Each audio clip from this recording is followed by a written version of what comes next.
Yo les trailers, bienvenue sur cette nouvelle vidéo, 3 ultras en un mois, on va faire le petit débrief, donc ça va être très long, donc je vous conseille de suivre ça en podcast, parce que l'image n'apporte pas grand chose. Voilà, donc laissez ça courir un peu en audio derrière vous. On va surtout débriefer l'ultramarin et l'Ardenne Mega Trail, parce que le trail des Pyramides Noires, je vous renvoie à la vidéo, mais à la fin, il y avait déjà le débrief. Donc je vais pas forcément y revenir plus que ça, donc vous m'avez posé quelques questions du coup sur ces gros enchaînements, et surtout sur l'ultramarin, la gestion de la course, donc voilà. La première chose que je vais dire, c'est que oui, Fred est bien arrivé, a bien terminé. Comme je vous le rappelle, on s'est séparé à 45 km, de l'arrivée. Donc il a terminé en 27h34, ce qui le classe 69e finalement, donc avec 1200 partants, c'est déjà plutôt pas mal. Sachant qu'il a marché quand même les 40 derniers kilomètres. Et voilà, c'est pour vous dire qu'on était vachement bien dans notre course quand même dès le départ. Et pour ma part, donc du coup, moi j'ai fini en temps officiel en 24h33. Alors pourquoi temps officiel? Parce que vous l'avez vu sur la vidéo, ça se finit en 25 heures. En fait, à l'arrivée, il décompte le temps qu'on passe dans le bateau. En fait, on a une porte à l'arrivée et à la sortie du bateau. Et ce temps-là, en fait, qu'on perd, entre guillemets, est décompté de l'arrivée. Donc c'est pour ça que ça me fait, du coup, 24h33. Et c'est pour ça que dans la vidéo, j'ai souvent ces notions de 24 minutes de plus. Je vous dis qu'il est 16h et qu'il me reste 3h24. Voilà, en fait, c'est vraiment ce côté-là qui est vraiment à prendre en compte dans la course. Bien que finalement, j'ai fini quand même en 25 heures officiellement. Pareil, il y a un décalage de kilométrage parce qu'il y a les 3 km en plus du bateau où j'ai pas stoppé ma montre et où vous avez vu que j'ai fait une grosse moyenne à ce moment-là, mais c'était le bateau. Et oui, du coup, pareil, j'ai quand même 2 km de plus à la fin de la course. Donc, bon, voilà, après. Mais je vous expliquerai ça, en fait, à la fin de la course, j'étais vraiment en mode plus de chrono, plus rien pour pas me mettre la pression. En fait, j'ai 3 pages sur ma montre où j'étais passé en mode allure moyenne sur toute la course et temps depuis le dernier ravitaillement. Parce qu'à la fin, tu peux pas voir 145, 150 km, c'est fatigant psychologiquement. Donc en fait, je faisais un lap à chaque ravitaillement et je savais par exemple qu'il me restait 5 km avant le ravito d'après, 14. Du coup, je faisais ce décompte-là. Et le but, c'était que ma moyenne reste à 7,3 jusqu'au bout. Voilà, donc du coup, elle est restée jusqu'à 7,3 jusqu'au bout. Et puis l'allure, c'était surtout pour les courir, autant on s'en fout, mais c'était pour les moments où tu marches, essayer de pas descendre en dessous de 7 de moyenne. Bon bref, je me perds complètement. Voilà, c'est une introduction qui a aucun rapport. Mais voilà, alors pour vous rappeler les 3 courses sur les deux, parce que celle-là je vous dis j'ai déjà fait, donc on n'en reparlera pas. Donc on avait l'Ardenne Mega Trail qui était à 94 km avec 4008 de D+, qui se passait du coup dans les Ardennes à Trois-Rivières, et l'Ultramarin du coup 177 km avec 1002 de D+, voilà, et qui partait de Vannes pour rentrer à Vannes. Donc voilà, pas d'inquiétude particulière là-dessus. Alors c'est des deux courses qui étaient clairement complètement à l'opposé l'une de l'autre. Donc c'est-à-dire qu'une qui était très forte en dénivelé, l'autre qui était vachement plate. Je dis pas que 93 km ça se fait aussi tout facile, mais bon, à côté de 177 c'est sûr que c'est pas la même chose. Mais le point commun entre ces deux courses ça a été la gestion des allures.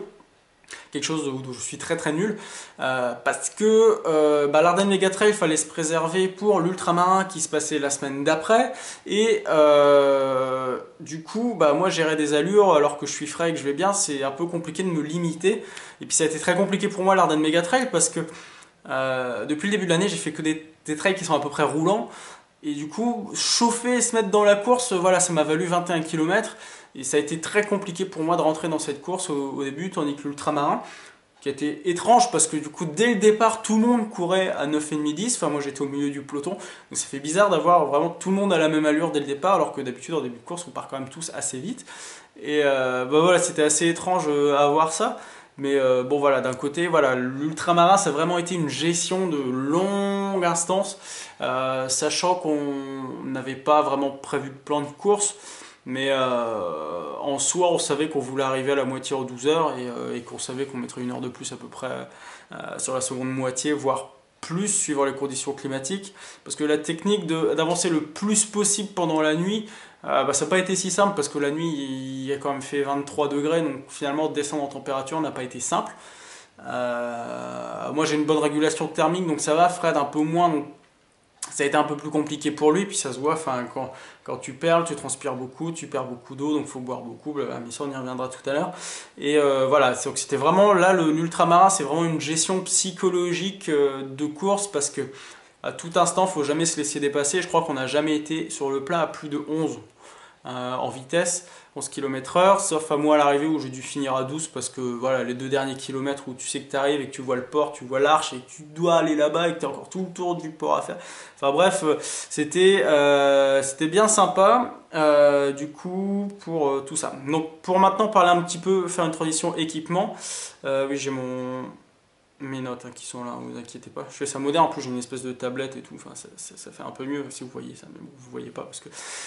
bref, les équipements. Alors, du coup, ouais, je fais des vidéos qui s'appellent Sac de Trail maintenant, que je vois que vous appréciez vachement. Mais juste, je vous mets en garde là-dessus, ce que je prends dans mon sac, ce que je prends avec moi, pas en termes d'équipement obligatoire, parce que ça c'est l'équipement obligatoire, mais en termes d'alimentation, d'eau et de réserve et d'électrolytes, de tout ce que vous voulez.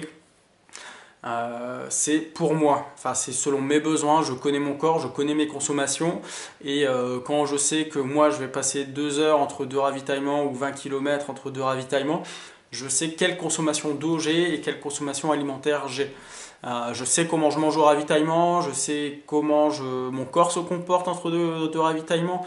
Je connais mes allures plus ou moins entre 2 ravitaillements suivant le dénivelé et du coup c'est pour ça que je pars en général léger. Suivant le nombre de ravitaillements et tout ça, mais je pense que je ferai une vidéo juste sur la préparation de course, mais voilà, ne vous basez pas sur ça comme exemple pour préparer vos sacs.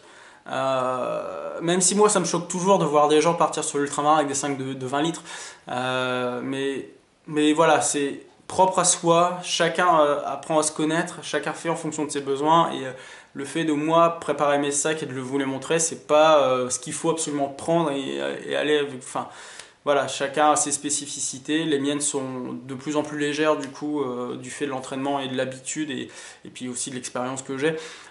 Du coup voilà, c'est mon sac, c'est pour moi. Donc voilà, c'était juste la petite parenthèse.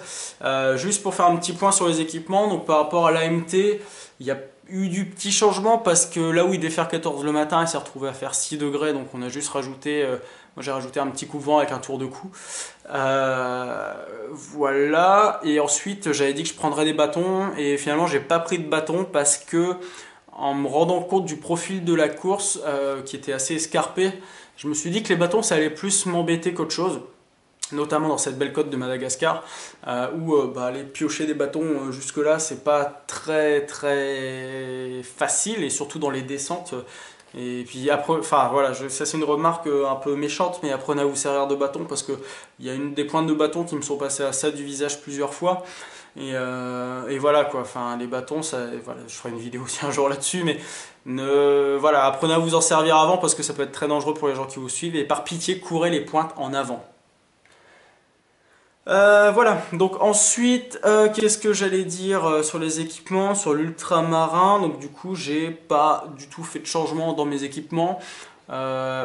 À ce petit détail près que finalement j'ai inversé mes 2 paires de chaussures parce qu'on avait des passages les pieds dans l'eau et que je savais que les Brooks évacuaient beaucoup mieux l'eau que les autres chaussures que j'ai prises.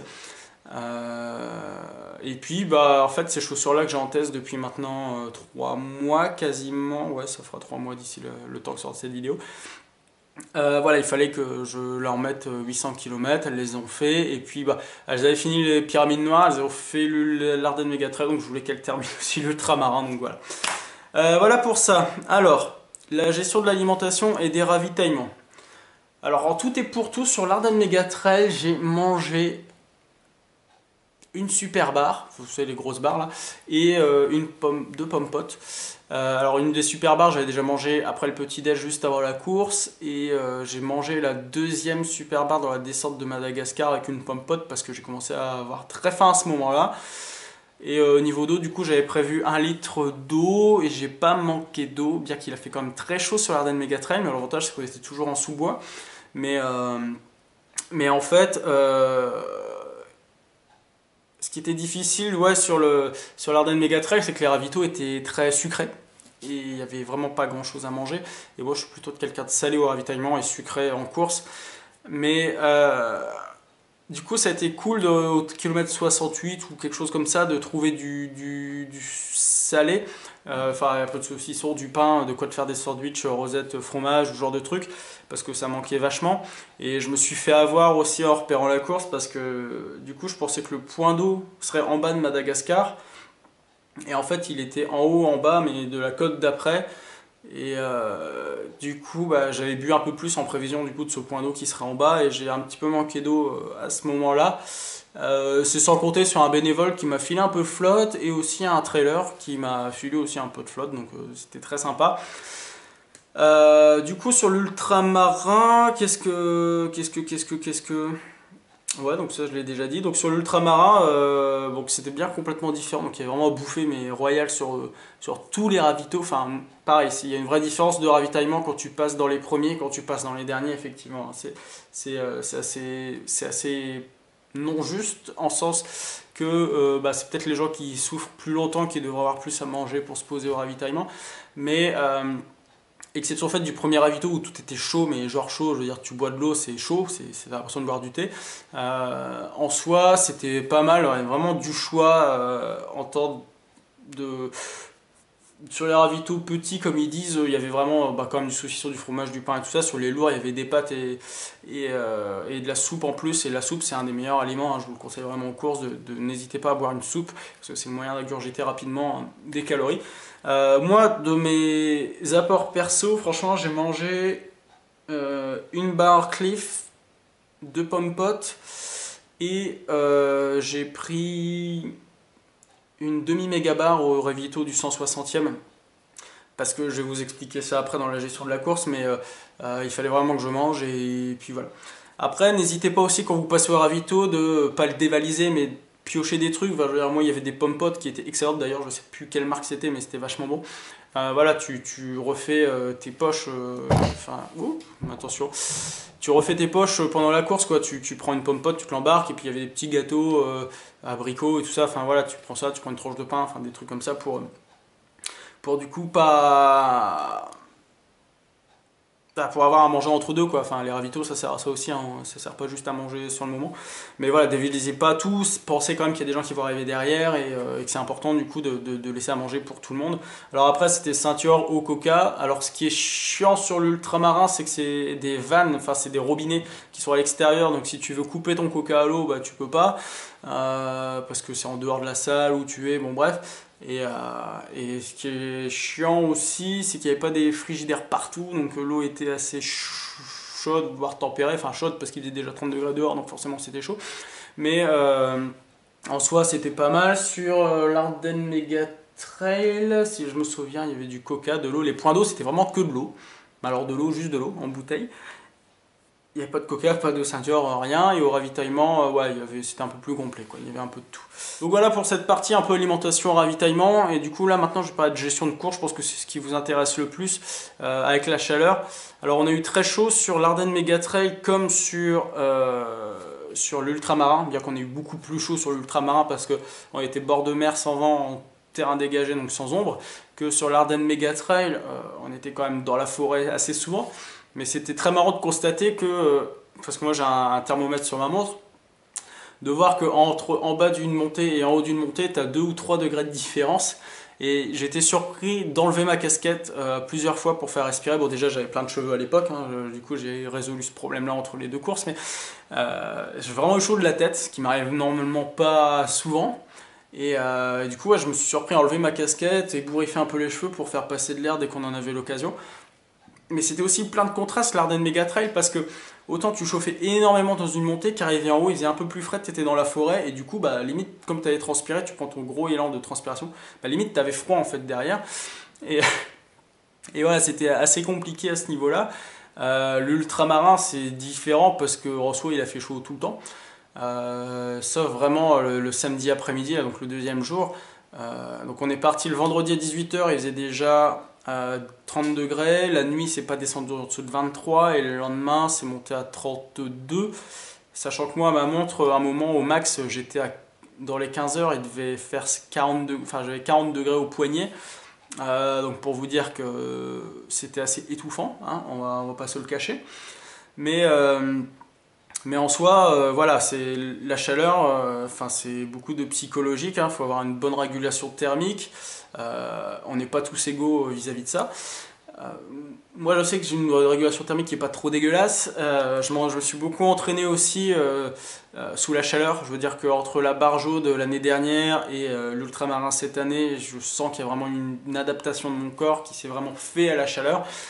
C'est pour ça que vous voyez que quand je fais des week-end shocks ou que je cours en Vendée, bah voilà, il faut pas hésiter à se faire du mal et aller courir par temps chaud.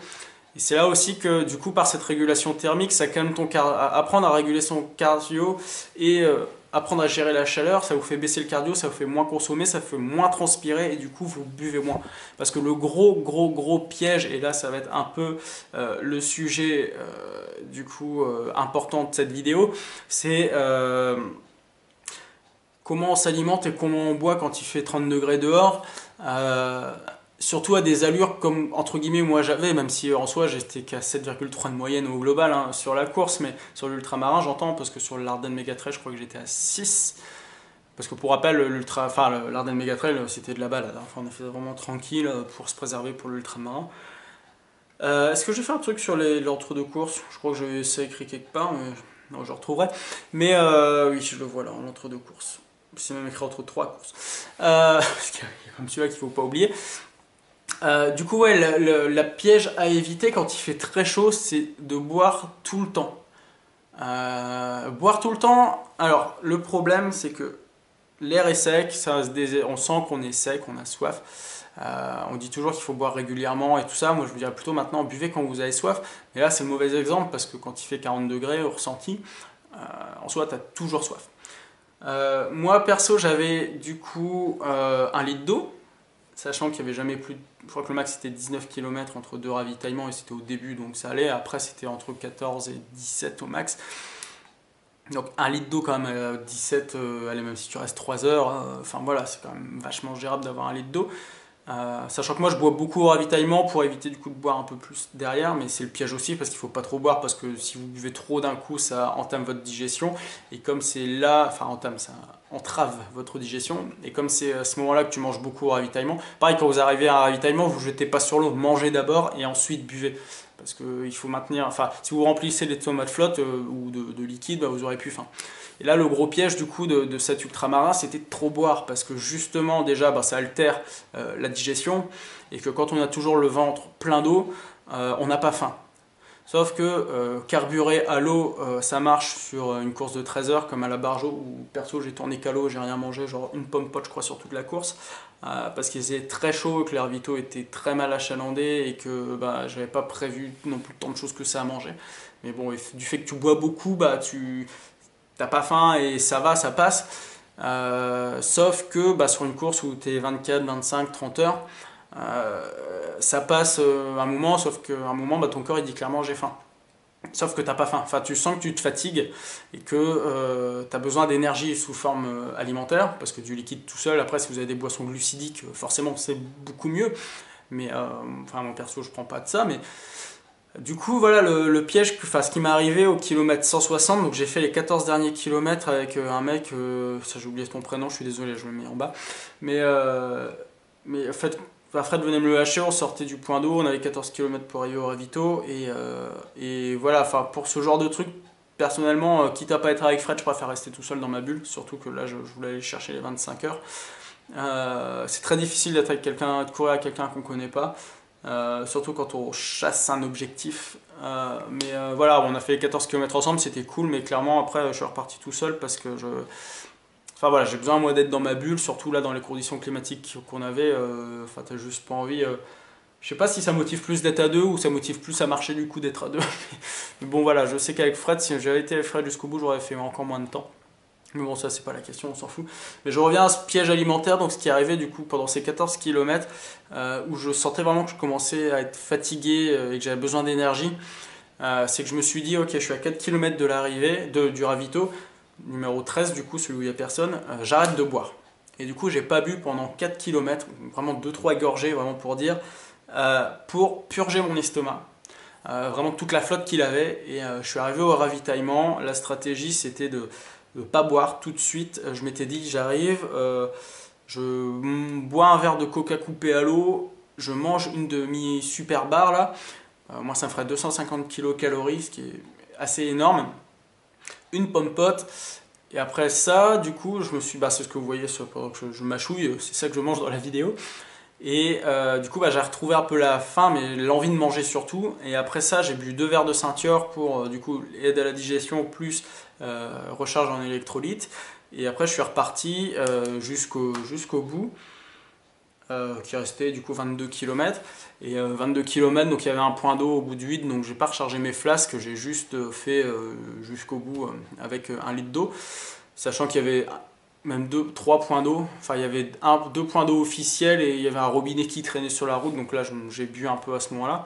Mais le plus important, surtout quand il fait chaud, c'est de se rafraîchir, donc n'hésitez pas à humidifier votre casquette, les bras, le visage et repartir frais. D'ailleurs, d'où l'importance aussi de prendre une douche à la moitié, parce que ça c'est quand même le truc le plus important du monde à faire. Prendre une douche à la moitié, c'est revivre. Enfin, je sais pas si vous avez déjà eu cette sensation, mais en plus là on avait traversé la mer et tout, tu as les jambes salées, le short salé. Se changer et prendre une douche, c'est repartir frais comme un gardon, hein, pas non plus arriver frais comme un gardon à l'arrivée, hein, même si le speaker a dit ça, mais oui, c'est super important de savoir... Enfin, de reprendre ce frais-là et de se poser pour bien manger aussi à la moitié ou sur les bases de vie. C'est toujours important de prendre son temps pour se refaire. Et du coup, ouais, c'est vraiment une stratégie de s'arrêter. Enfin, pareil aussi quand vous arrivez sur ce genre de base de vie, essayez de garder en tête un temps où vous voulez rester dans cette base de vie. C'est-à-dire que prenez l'heure à laquelle vous arrivez et dites-vous, je reste genre une demi-heure parce que... ça dépend ce que votre objectif, mais pareil, si vous êtes pourchassé par les barrières horaires, c'est toujours important de savoir se conditionner. Gardez en tête cette notion-là, parce que, non pas parce que pour vous presser ou quoi, mais sur les bases de vie, on peut vite perdre beaucoup de temps, parce qu'on se repose, on discute avec des gens, et ça peut aller très vite. Une demi-heure, moi, c'est le temps que... Alors les ravitaux, c'était 5 minutes, et la base de vie, ça a été une demi-heure. Et non, voilà, c'est super important de garder une notion de temporalité quand même en tête quand vous êtes sur les bases de vie.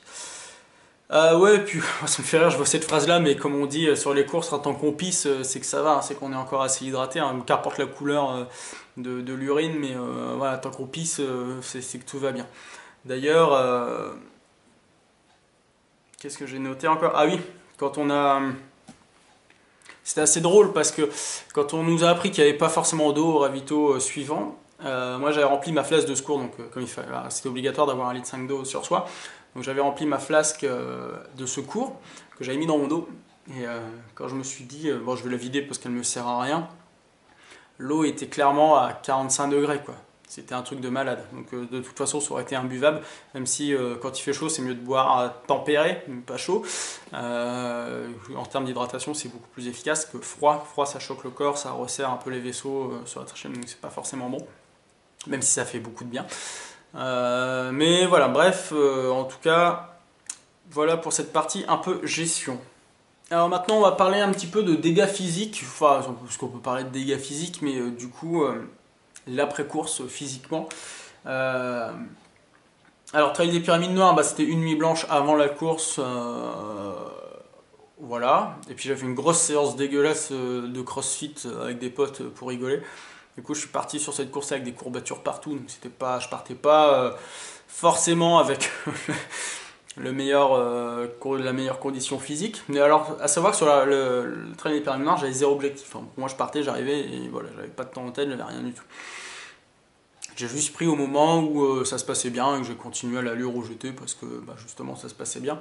Et que comme on attendait pareil des grosses chaleurs, le tout c'est toujours avancer au maximum tant qu'on peut avancer et profiter du frais. Alors je dis pas, tout le monde ne peut pas faire ça. Hein. Tu peux pas aligner du 12 km/h sur je sais pas 60 bornes et te dire après je cours doucement. Il y a des gens qui vont faire ça et qui vont exploser en plein milieu. La meilleure stratégie restera toujours de faire du negative split effectivement, donc essayer de partir moins vite au début et accélérer à la fin. C'est un peu ce qu'on a fait sur l'ultramara, c'est-à-dire qu'on est parti doucement tant qu'il faisait chaud, on a essayé d'accélérer un peu plus pendant la nuit et la deuxième journée de gérer sans perdre trop de moyenne. Mais ça s'est pas passé comme ça en soi parce que finalement on a gardé la même allure, je pense même tout le long de la course carrément. Je crois que ma courbe d'allure, voilà, c'est une légère pente, mais c'est pas si fou que ça.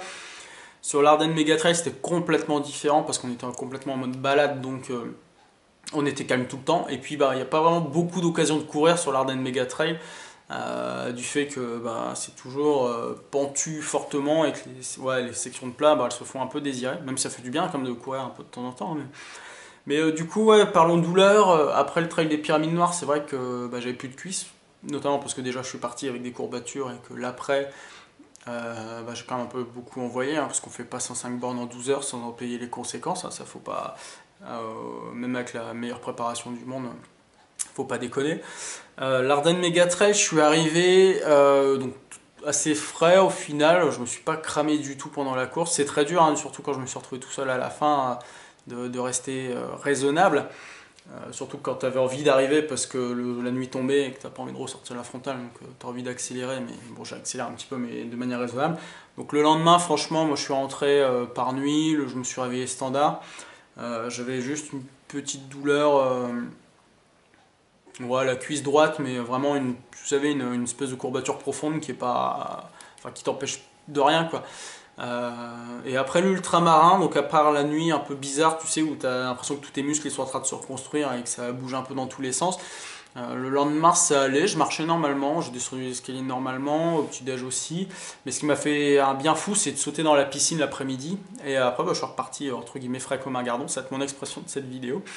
Oui, pas de conséquences du tout, physiquement, bah, c'est un peu, je vous mets, si vous voulez, mes pieds, c'est très glamour à l'arrivée, mais en soi, j'ai eu qu'une petite ampoule sur le côté du pied et puis une petite douleur au tendon d'Achille, mais ça c'est du frottement, c'est même pas de la douleur physique. Enfin, je veux dire, c'est pas une tendinopathie ou un truc dans le genre, c'est vraiment juste du frottement de la chaussure.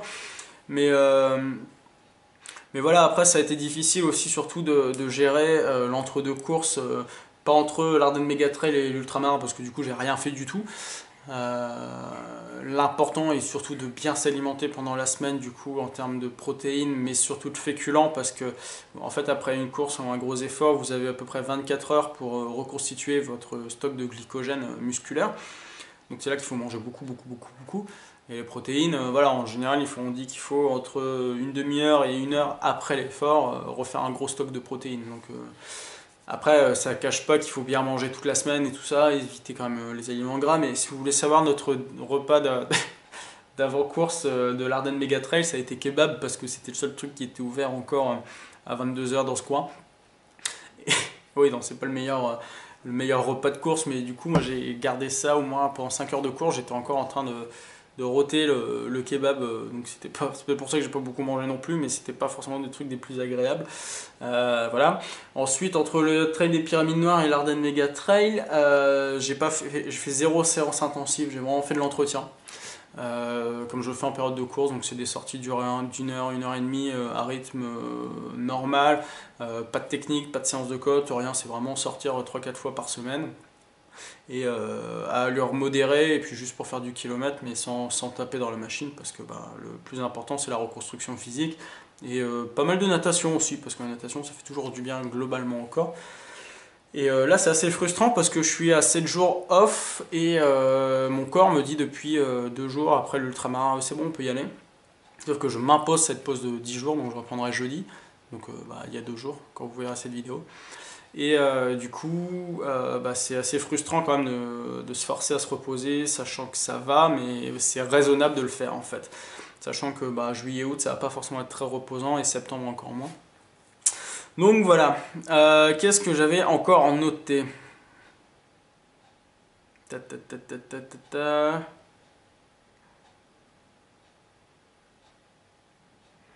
Bon bah non, bah, j'ai plus rien de noter, ça fait 30 minutes en plus donc c'est parfait.